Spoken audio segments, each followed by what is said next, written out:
DY Chandrachud. It is hard to have missed this name if you are living in India. But beyond the headlines with his name and his famous judgments, here is a brief biography of our outgoing Chief Justice. Dhananjay Yashwant Chandrachud is the only son of India's longest-serving Chief Justice, Yashwant Vishnu Chandrachud. Born on 11th November 1959 in Mumbai, he is India's 50th Chief Justice.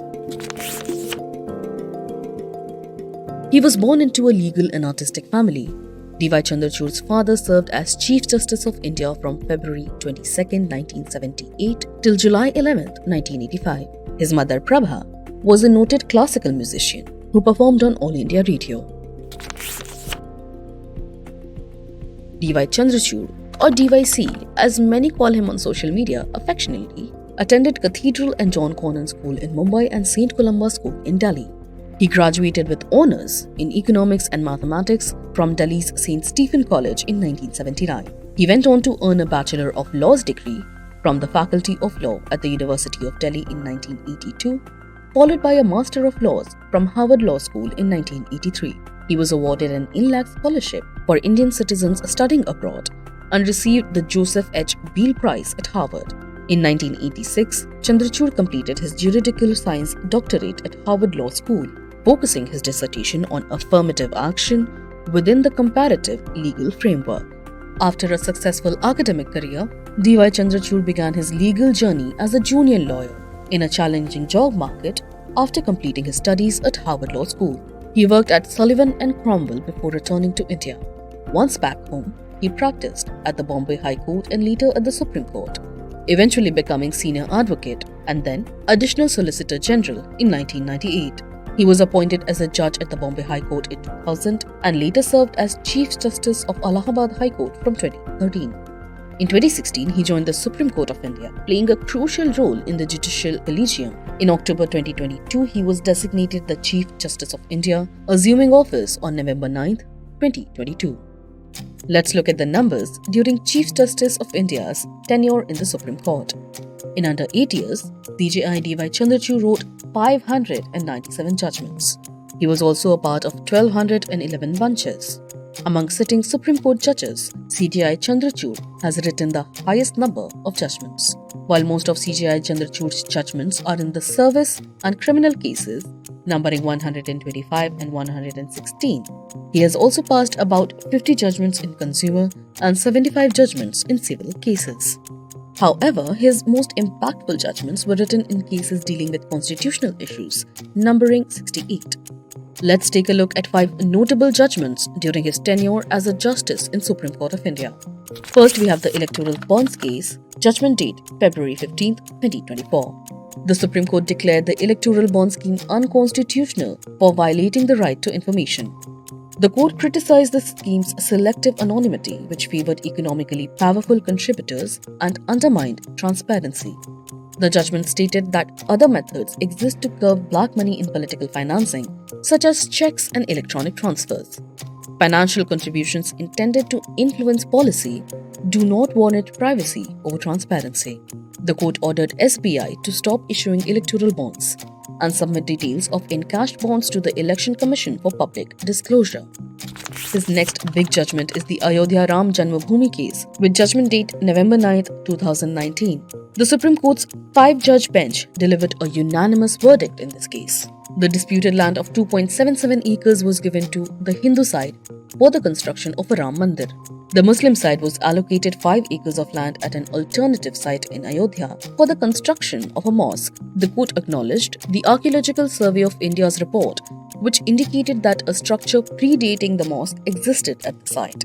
The court determined the case based on legal rights rather than religious sentiments.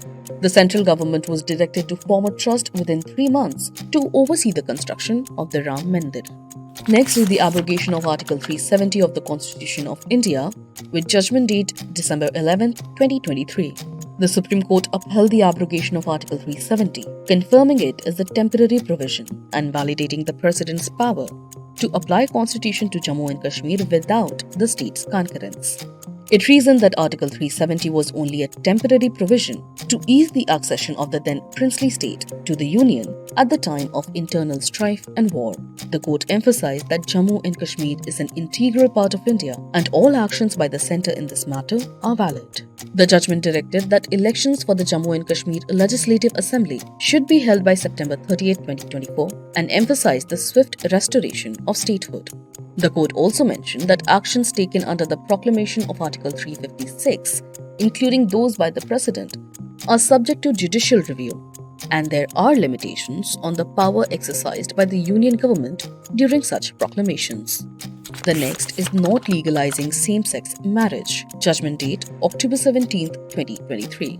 The Supreme Court held that there is no fundamental right to marry and left the decision to legalize same-sex marriage to the Parliament. The court acknowledged the right of LGBTQAI+ individuals to enter into unions, but did not grant these unions the status of marriage. The bench was divided on same-sex couples' adoption rights. 3 judges ruled against it. The court emphasized that changes to the Special Marriage Act must be made by the legislature, not the judiciary. The court directed the government to ensure non-discrimination against queer persons and set up committees to define their entitlements. The next prominent case is Decriminalizing Adultery. Judgment date 27th September 2018. The Supreme Court of India struck down Section 497 of the Indian Penal Code, which criminalized adultery. Justice Chandrachud emphasized that Section 497 violated Articles 14, 15 and 21 of the Constitution by denying equality and autonomy to women. The section was seen as an invasion of privacy and dignity of women, treating them as the property of their husbands. The law was rooted in patriarchal notions, which are inconsistent with the modern constitutional values according to the court. While adultery is no longer a criminal offence, it remains a valid ground for divorce. Now you may wonder what a day in Chief Justice of India's life looked like. Let's find out. In an exclusive interview with NDTV's Ashish Bhargav, CJI Chandrachud gave a glimpse into his life. He talked about the bond he shares with his wife Kalpana Das, their dietary preferences, and how yoga has been an integral part of his life. My best friend, who is my wife, Kalpana, we follow a basic Ayurvedic dietary lifestyle. Both of us are vegans in our dietary preferences. And what he ate on his cheat day. Cheat day में क्या पसंद है sir आपको? Well, ice cream. DY Chandrachud has 2 sons, Abhinav Chandrachud and Chintan Chandrachud, and 2 foster daughters, Priyanka and Mahi.